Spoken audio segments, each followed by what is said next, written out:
tenan iki. Sing njaluki lakon sapa ngajar. Dewa padha kemringet kerenggosan. Nganti dleweran keringete, napase mengkap-mengkip nganti kaya ana lindhu bumine bengkah horeg jagate merga pengamuking Brahala loro, Dewa Ampral tandinge Dewa Mambang. Yama Dipati, kula Wantrada mrene Yama. Nyuwun pangapunten kula pun ucul-ucul. Nguculi apa? Sampun nguculi jari kalian setagen. Oh iya, aja nganti jiglok. Menapanipun kathoke jero aja nganti ucul. Oh inggih mboten. Ditontoni Yama sing menang Dewa Mambang apa Dewa Ampral Yama?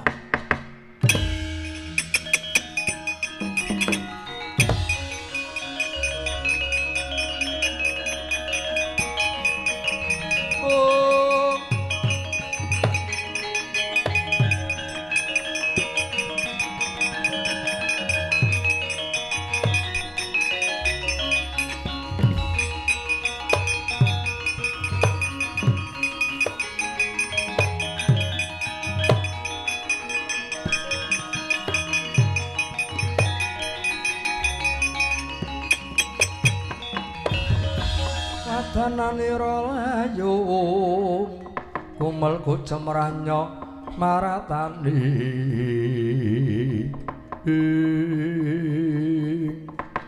Raden Werkudara sampun dumugi wonten tepining kawah Candra Dimuka katingal geni murup sak lumbung Bandung agengipun mubal babal kaya banjir dahana temah sumundul ing antariksa temah mandheg mangu lampahipun Dan Werkudara pepuntaning karep tekad nyawiji Dan Werkudara esti ninggalih luwih becik tumekaning pati kalamun dereng saged nyuwargaken ingkang Rama Prabu Pandhu miwah Dewi Madrim geni murup manghalat-halat mubal babal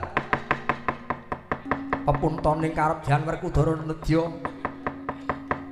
mungkasi gesangipun kanthi cara manjing jroning kawah Candra Dimuka.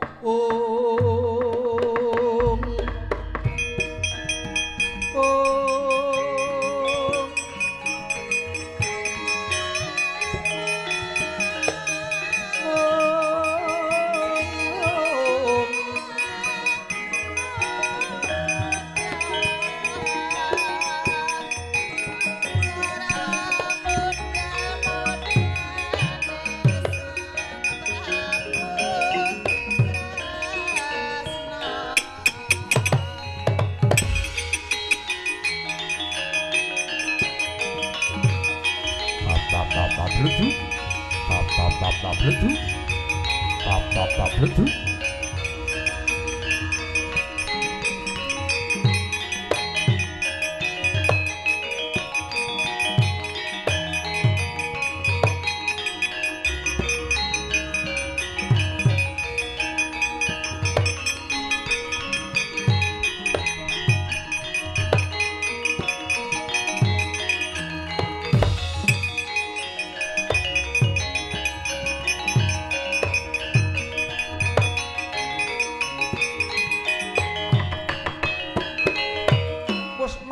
jroning kawah Candra Dimuka Dan Werkudara parandene datan geseng datan tumekaning pati mila tuwuh raos tandha pitaken Dan Werkudara ing ngatasé nyemplung jroning kawah dayane kok ora panas ning kok rasane adem rasane anyes kaya mapan jroning kamar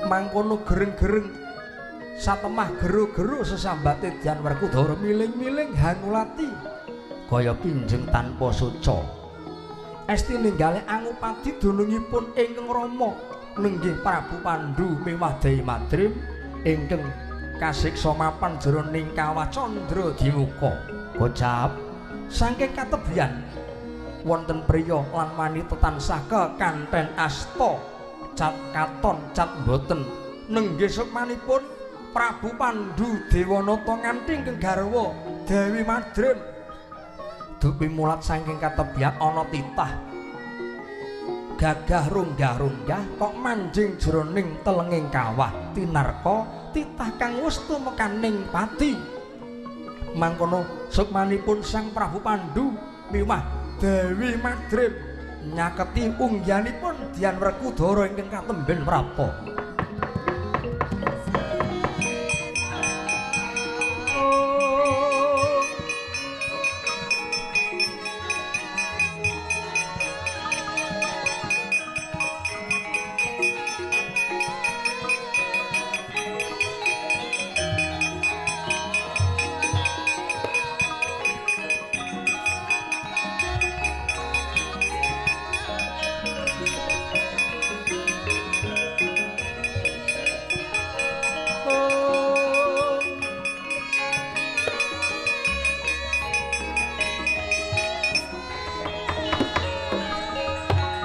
Madrim kula wonten dawuh sinuwun ndak sawang iki kok ana bocah nom-noman gagah runggah-runggah manjing ana telenging kawah mbok bilih menika titah ingkang sampun dumugi ning pejah dipun siksa wonten Yamaniloka sinuwun mengko to mengko bocah nom-noman wujude bagus nanging ndak sawang wujud dudu wujud sukma nanging wujude badan wadak kowe sapa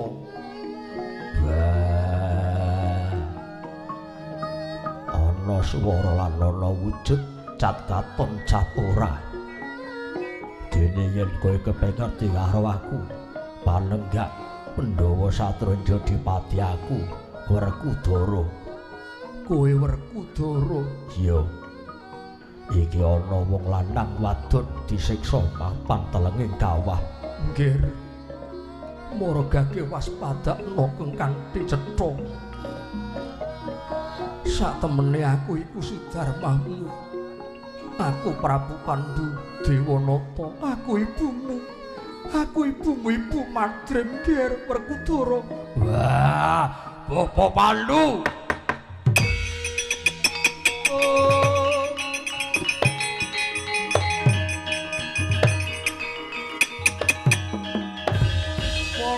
bagus ya pijar muwun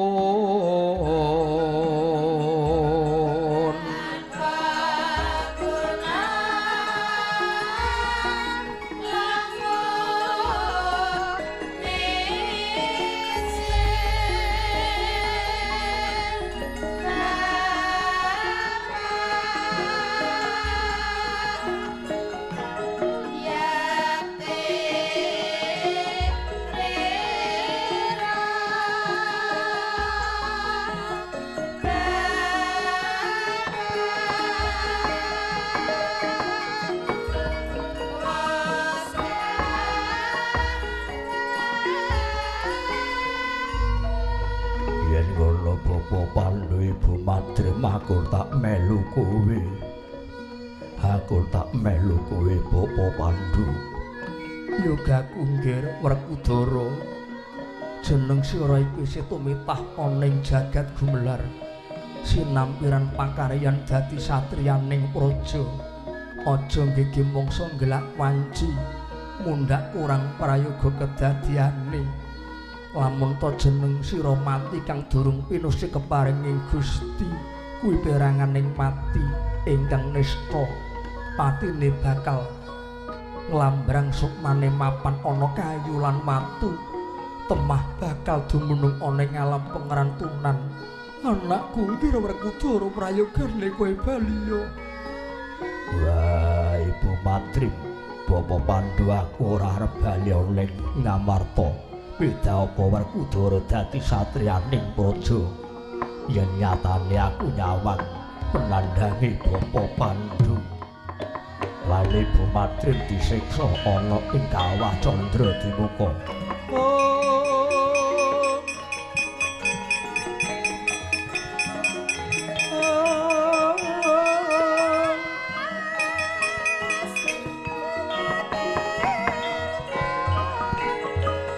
pisan maneh Werkudara prayogane kowe bali yo. Aku ora arep mulih. Aku melu Bapa Pandhu. Aku tak nusul bareng karo Ibu Madrim. Aku wis bosen urip ana jagat gumelar. Pandhawa mukti nyatane ancik-ancik penandhange wong tuaku dhewe. Nggih Werkudara.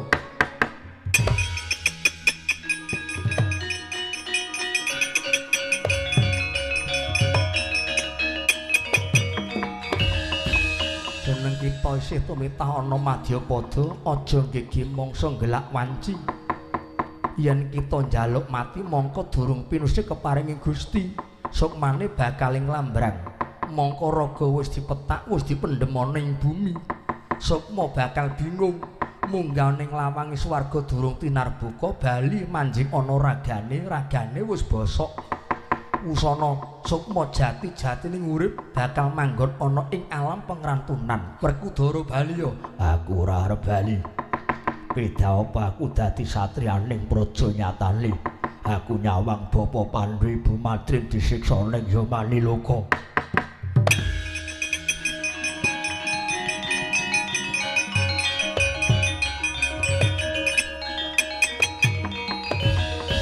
Ulun kang bakal minangkani, ulun bakal nyembadani.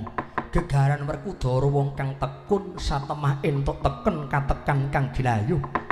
Wong kang temen bakal tinemu. Werkudara ngancik Madya Candra nglakoni tapa brata teteki sesirih cegah dahar cegah guling. Wong kang manter panyuwune bakal kaiden dening Gusti kang hakarya luka. Pamothahe Werkudara nggone nyuwargake Pandhu lan Madrim ulun pinangkani. Nggih Pandhu Madrim, kita bakal ulun taske saka ing alam pasiksan munggah ning swarga minulya.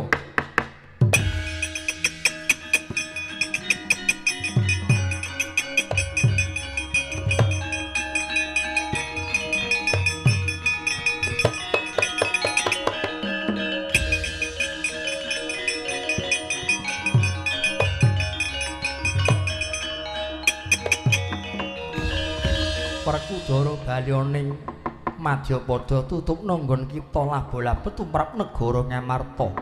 Werkudara sidarpe tanggung jawab dadi satriyaning praja.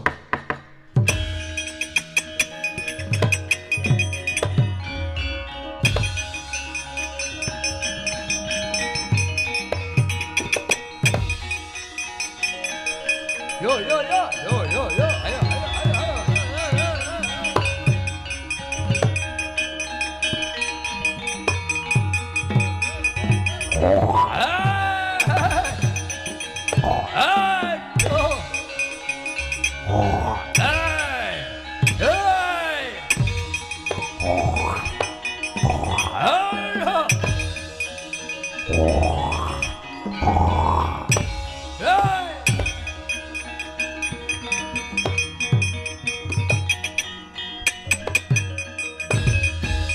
Bumine kaya horeg, rasane kaya lindu, awit perbawanipun Dewa Mambang lan Dewa Ambral. Kekalipun noyan ayuh Baskara titi mangsa babar jatining wujud.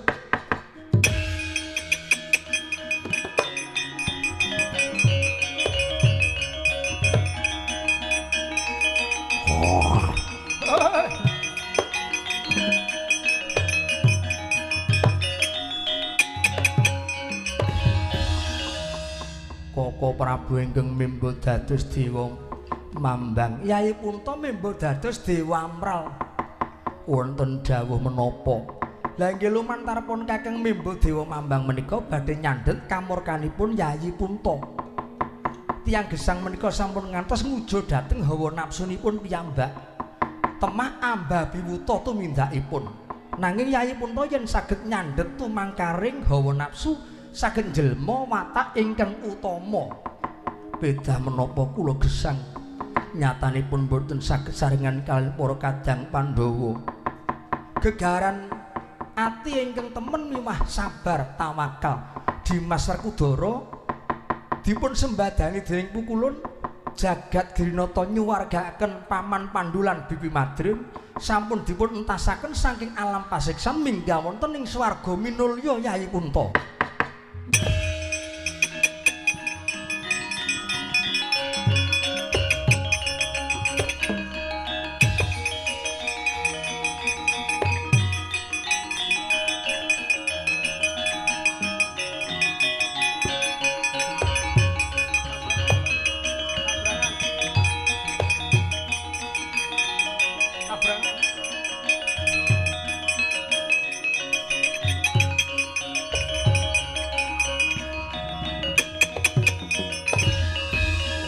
lakon mondong para Sembadra becandasmu.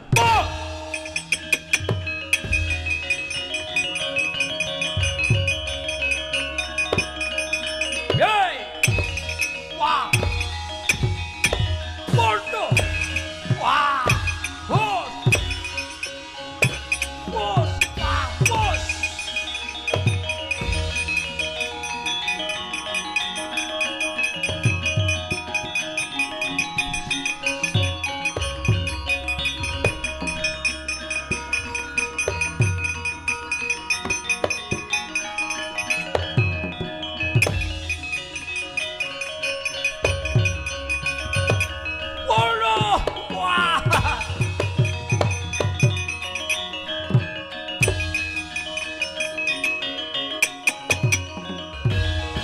Gedhe dhuwur Yodi Pati Werkudara. Sapa? Kumandang Garba. Tak jaluk Wara Sembadra deplok ndasmu. Bos! Wah! Hei! Mondo! Yo! Wah! Hei! Bos! Hei!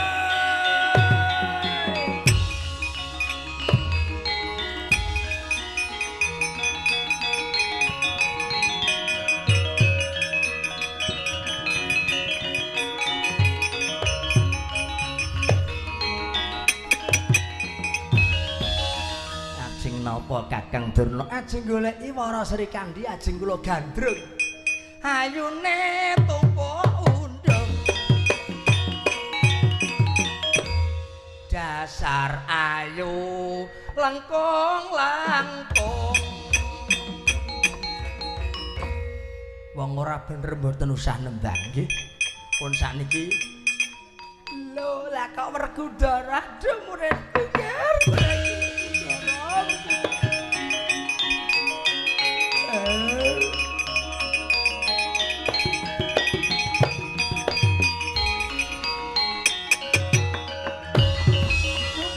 Pandhawa wis timbul pawarta sing tak tampa Pandhawa dicemplungke Kawah Candra dimuka kowe ora mati ning malah kowe Sembada Dara antuk pamujine Durna guruku aku kelakon nyuwargake Bapa Pandhu lan Ibu Madrim syukur-syukur nggih sing jeneng anak tak dem karo wong tuwa ya kaya dene Werkudara kowe ora mung golek sugih bondo donya dhuwuring derajat pangkat ning kowe isih mikirke karo leluhurmu isih mikirke karo sudarmamu nyatane Pandhawa dadi wong sing mulya keceh bondo urung lega rasane yen Werkudara durung bisa nyuwargake Pandhu lan Madrim mula Durna bapakku bali aja melu-melu ya tak bali yen